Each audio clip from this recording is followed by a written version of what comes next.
Welcome back to the channel, guys. Let's break down the trailer for Scream 7 that just came out. Absolutely love this franchise. It's right up there with my number 4 favorite of all time. But I knew going into this, I knew it was something going to be related with Stu Macher's house. It was going to burn down, so I kind of figured that out already. And that came out to be true. So starting off, we have this couple that's staying at Stu Macher's house. You saw it from the first movie and came back in number 5. That's where Richie and Amber both get killed along with Billy and Stu Macher. Yes, I'm not gonna lie, Stu Macher, I thought he was dead going into this, but after watching this trailer, I'm starting to think he's actually alive, and I'll get into that in a second. But it starts off with this couple going to Stu Macher's house. It's an Airbnb like it is in real life. And it's cool. When you go inside, you show exactly where they all died. So like right here on the right side, that is Richie from 5. And on the left side, you see it, but you don't see the head. That's Amber. Of course, she got blown up in the head. So you're wondering, where is Billy? Well, Billy is right next to the stairs, if you remember from this little scene here. Right there where he lays down, that is where Billy Loomis dies. So it's funny, though. They show these three, but they don't show the Stu Macher's location, his, where the TV fell on his head and killed him. I just thought that was interesting. And then throughout the house, you got a stab poster here. You got a stab poster there. It is cool, this animatronics. That thing was scared the shit out of me, not gonna lie. And this is where we get to see the ghost face for the first time. In my opinion, that is Stu Macher, because Stu Macher has a hidden spot in the house, and you actually see it in the trailer in a little bit, but you think that's at Sydney's house, but I actually think that is Stu coming down in this house in the opening scene. Not saying he lived in this house his whole life, but I think he has like a hidden room since the beginning of all this. But you can tell that this chick, at first I thought she was talking to her boyfriend, but she's actually looking right to the animatronics. So imagine turning around and see Ghostface. That could actually be her boyfriend dressing up. Now I think about it, that could be her boyfriend. But here's another look at where Billy Loomis died. And you can see that's funny with Amber.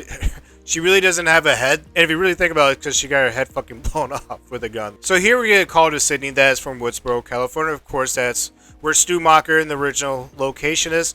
This is where I think it's Stu again, because it's calling from Woodsboro. And like later on during that conversation, you hear him talk about, oh, this reminds me of where we grew up. So he's definitely talking about growing up in Woodsboro, or that could be Stu's sister, because she did grow up in Woodsboro. Reminds me of where we grew up.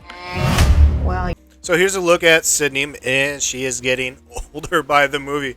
Watch, it's gonna be like Scream 23, and she's just barely making it. But she looks good for her age, but it's age is starting to show. So here later on, she's in Newtown. She's in Pine Grove, Indiana, completely far away from Woodsboro, California. But it doesn't matter, because when someone gets killed there, wearing a Ghostface outfit, town all knows that it has something to do with Sydney. So they're all trying to get a picture of Sydney. She cannot escape this at all. So here we get a little part of the town. You got a little Pine Grove grocery on the left. But what I love is this Texas Chainsaw Massacre, a little Easter egg.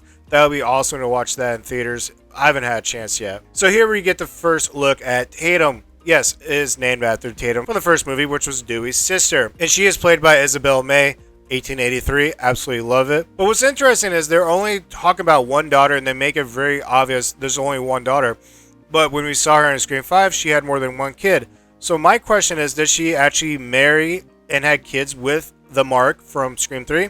And then they divorced and the kids split up? It happens sometimes when you get a divorce and she met a new Mark. Or is this Mark the father of these kids? And that's just more questions that this trailer gave, because when this trailer dropped, we had some questions answered, but then we got some more questions, so that is one of them. Here we see her with her friends. This definitely reminds me of the Halloween 2018, the introduction with the granddaughter, and she meets up with her friends. They blow up a pumpkin. But it shows that McKenna Grace is not the sister of Tatum, because I thought maybe she would be the younger, but clearly you can tell these guys are friends and all coming from different places. So here's Sydney at the Little Latte coffee shop.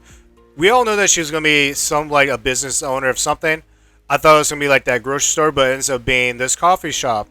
Also, like later on, we show that we're going to be in a bar scene. I thought she'd be the bar owner, but it turns out she's just a coffee shop owner. Here's our first look at new Marky Mark, baby Mark McHale, and he has man, this trailer, I don't know what it is, but it's so hard to see. It's dark, it's dim, and that really pisses me off, because you can barely see him in the back there.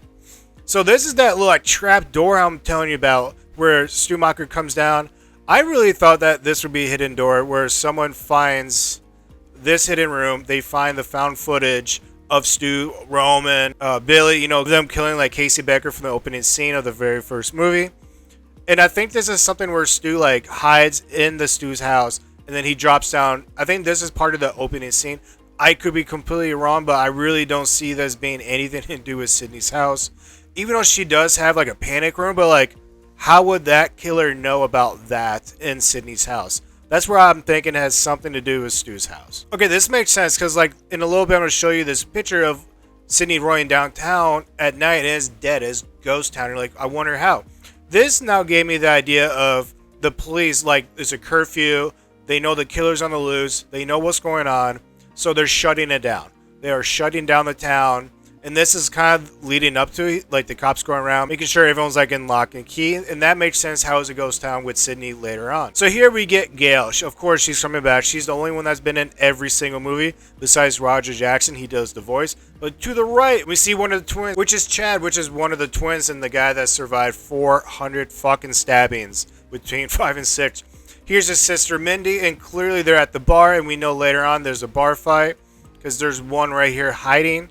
And then the next one, you see Mindy fighting Ghostface somewhere in the bar kitchen. So we see here that Chad, I don't know if he gets stabbed or he sees something, like his sister's dead. But I'm thinking that Chad and Mindy, they obviously get attacked, but I think one of them finally gets killed. There's no way these guys are going to survive all these movies, especially Chad. He's been stabbed so many times. I think one of them will die, if not both of them. So here's the best look at Mark Evans. I think it's Mark Evans. Clean shave. Joe McHale. In the trailer, they show that he gets attacked, if not dies. So it's like, you're really going to spoil that already? I don't think he dies. I think it's like a misled. I think it's supposed to show you like he really gets hurt, but I don't see him dying. So here's that picture I was talking about with Sydney running through town. And it's like a ghost town. I think that's because everyone's under lock and key. So the last thing I want to talk about is the ghost face coming out of the house while burning. I think this is dope as fuck. But he's talking about burning it down. I really think this is Stu Macher coming back, tying all the loose ends. And the one thing that really makes me think this is Stu Macher is the fact that he says this, like, I'm not hiding this time. Oh, I'm not hiding, Sydney.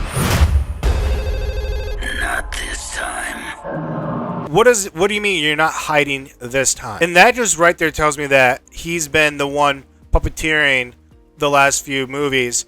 And he's like, I'm done hiding. I'm going to take it into my own hands.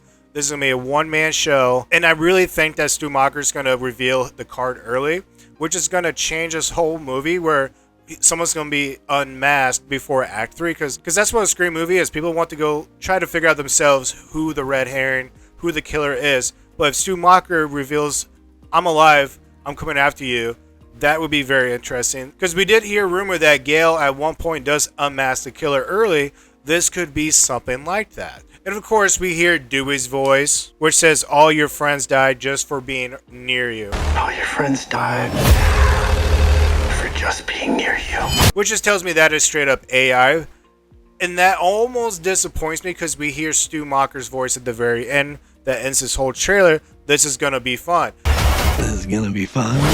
So it's like, if Dewey's is AI, does that mean Stu Macher's is AI? I really hope not. I really hope, like, AI... I just really hope this doesn't have much AI in it. Like, if Stu and Roman's back, I hope it's a found footage, something we've never seen before, like the opening scene of the original movie, like a different angle from that. Or just Stu Macher straight up alive. He's the one doing all this. Maybe even with the help from his sister, which was not in the trailer at all, which is Anna Camp. She's, like, the neighbor of Sydney and, like, her BFF. We've got nothing yet. I don't know if like McKenna Grace might be the daughter of that, but I really think that's Stu Macher's sister. And I'm not gonna lie, when she was like, Sydney was trying to help her daughter Tatum like to kill the Ghostface while like on Zoom, that totally reminded me of Halloween Resurrection with all the cameras. And I'm totally cool with Sydney having a panic room, so to speak, because like, yeah, Laurie Strode, she really overdid it with 2018, but like with Sydney, it makes sense. Like, you've been attacked so much by the Ghostface where you're gonna have some kind of extra level of protection. And she's not going all out crazy. She's just having like a little room here, little room there. But I like how like she has her own panic room and she knows how to take care of herself. But this trailer definitely answered some questions, but it definitely added more questions. And that Stu thing really blew up now because I'm not sure what's going to happen. I really thought he was dead. But like, of course, if he's alive, he was never in jail. He was never in prison. He definitely had to fake his death. So the mystery could be of how is he alive and who's helping him. But that is my trailer breakdown. I'm sure I might miss a few more Easter eggs, but man, I'm super happy for this. And if you like this stuff, well, you know where to go. Until then, have a good day.